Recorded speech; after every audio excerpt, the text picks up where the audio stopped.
1000 જેટલા ગેરકાયદે દબાણો દૂર થયા છે, ત્યારે જે લોકો ગેરકાયદેસર અહીંયા રહેતા હતા અથવા બાંગ્લાદેશીઓ હતા, તો એ લોકોને અત્યારે ક્યાં રાખવામાં આવ્યા છે? તે લોકોને ડિટેક્શન સેન્ટરમાં લઈ જવાયા છે કે પછી રિપોર્ટ કરવાની કાર્યવાહી ચાલી રહી છે? પંકજ, જે પોલીસ દ્વારા કાર્યવાહી કરવામાં આવી હતી, જે લોકોને શોધી કાઢવામાં આવ્યા હતા અને જેમની પાસેથી જે દસ્તાવેજો મળી આવ્યા હતા તે દસ્તાવેજોની ખરાઈ કરવામાં આવી હતી, એટલે જે પણ વ્યક્તિઓ પાસે જે ભારતીય નાગરિકતા હતી તેઓને છોડી દેવામાં આવ્યા હતા, પરંતુ લગભગ 143 જેટલા બાંગ્લાદેશીઓ મળી આવ્યા હતા જે ગેરકાયદેસર રહેતા હતા. એટલે હાલ તેઓને જે અમદાવાદ એસઓજી ખાતે તેમજ કેટલાક લોકોને સરદારનગર જે જોઈન્ટ જે ઇન્ટ્રોગેશન સેન્ટર બનાવવામાં આવ્યું છે ત્યાં રાખવામાં આવ્યા છે.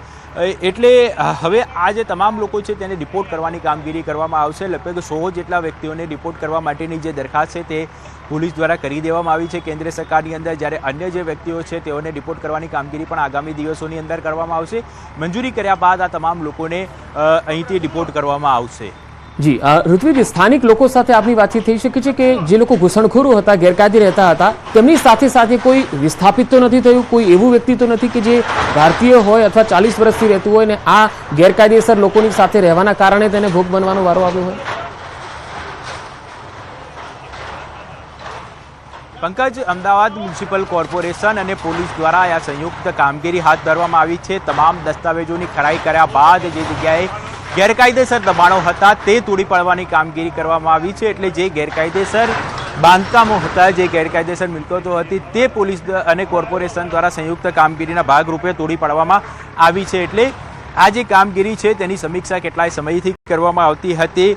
તમામ જે દસ્તાવેજી પુરાવાઓ છે તે એકત્રિત કરવામાં આવ્યા હતા અને ત્યારબાદ અમદાવાદ મ્યુનિસિપલ કોર્પોરેશન દ્વારા આ તમામ બાબતોની ખરાઈ કરવામાં આવી હતી અને જે પણ સરકારી જમીન ઉપર ગેરકાયદેસર દબાણ હતું તે તોડી પાડવાની કામગીરી છેલ્લા 2 દિવસથી કરવામાં આવી રહી છે અને આજે સતત 3જો દિવસ છે ત્યારે આ ડિમોલેશનની કામગીરી કરવામાં આવી રહી છે.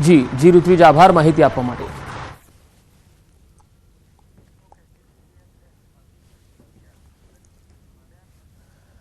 વાત બનાસકાંઠાની. બનાસકાંઠાના ભાભરમાં ભર બજારે ધીંગાણું ખેલાયું હોવાનો એક વિડીયો વાયરલ થયો. 2 અલગ અલગ જૂથ વચ્ચે ધીંગાણું થતા 5 લોકો ઘાયલ થયા.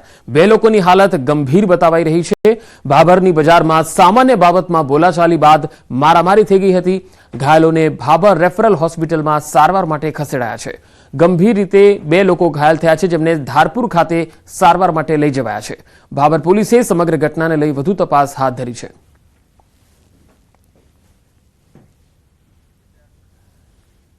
રાજકોટના ધોરાજીમાં લગ્નમાં મારામારી થઈ. ધોરાજીના ફરેણી રોડ વિસ્તારમાં લગ્ન પ્રસંગમાં ધીંગાણું થયું.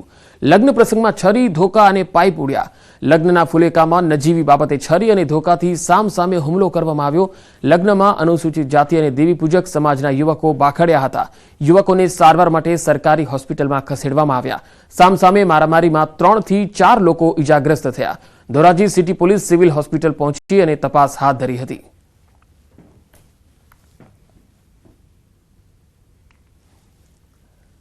રાજકોટ જિલ્લાના ધોરાજી તાલુકાના તોરણિયા ગામના સરપંચે પોલીસ પર આરોપ લગાવ્યા છે. સરપંચનું કહેવું છે કે પોલીસે છેલ્લા 3 દિવસથી સરપંચના ઘરને બાનમાં લીધું છે. પોલીસ દાદાગીરી કરી રહી હોવાનો આરોપ લગાવ્યો.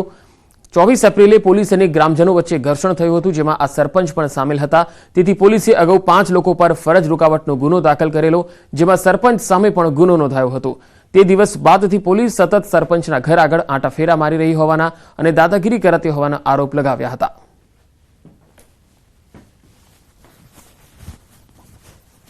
હું એટલી હદે માનસિક રીતે થાકી ગયો છું કે જો હવે આ પોલીસ બંદોબસ્ત હટાવી મને મારા માનવ અધિકારો નહીં ફરત આપવામાં આવે, હું મારો કામ ધંધો નથી કરી શકતો, હું મારું સરપંચ પણ નથી કરી શકતો.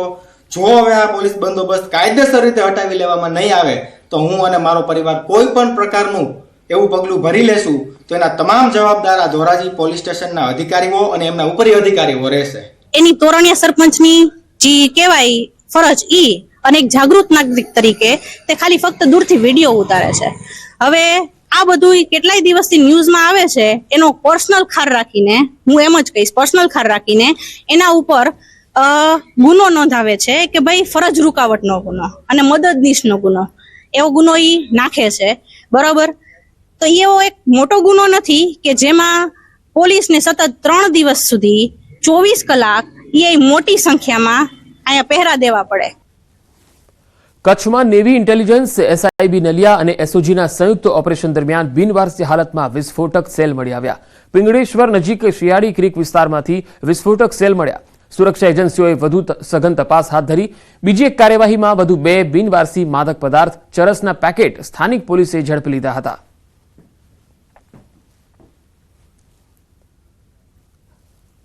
બનાસકાંઠામાં પડતર માંગણીઓને લઈ મહેસૂલી કર્મચારીઓએ ધરણા કર્યા. હાથમાં બેનર સાથે 600 મહેસૂલી કર્મચારીઓએ સૂત્રોચ્ચાર કરી વિરોધ નોંધાવ્યો.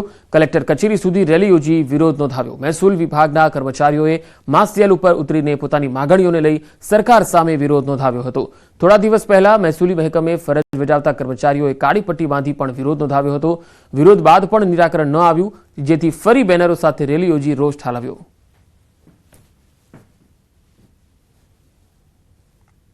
દરેક જિલ્લાઓમાં માસ સીએલ ઉપર કાર્યક્રમ છે આજે, અને અમારી 1 વર્ષ ઉપરથી અમે સરકાર પાસે અમુક મુદ્દાઓની માગણીઓ કરીએ છીએ.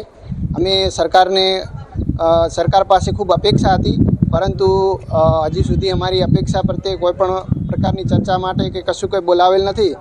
બનાસકાંઠા જિલ્લા મહેસૂલી કર્મચારી મંડળના આશરે 600 જેટલા કર્મચારીઓ આજે હડતાલ ઉપર એટલે માસ સીએલ ઉપર છીએ.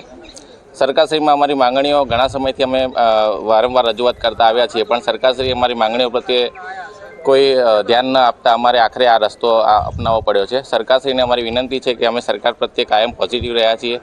હજુ પણ સરકાર અમારા પ્રત્યે, કર્મચારીઓ પ્રત્યે અમારા જે પડતર પ્રશ્નો છે એનું સત્વરે નિરાકરણ લાવે. મેશ્વો નદીમાં ડૂબી જતા 6 બાળકોના મોત થયા. મહેમદાવાદના કનીજ ગામ પાસેનો આ બનાવ. 6 બાળકો નદીમાં નહાવા પડ્યા હતા. ફાયરની ટીમે 6 બાળકોના મૃતદેહ બહાર કાઢ્યા. અમદાવાદના નરોડા વિસ્તારના આ બાળકો મામાના ઘરે વેકેશન માણવા આવ્યા હતા. બાળકો મેશ્વો નદીમાં નહાવા પડતા અચાનક પાણીમાં ગરકાવ થવા લાગ્યા.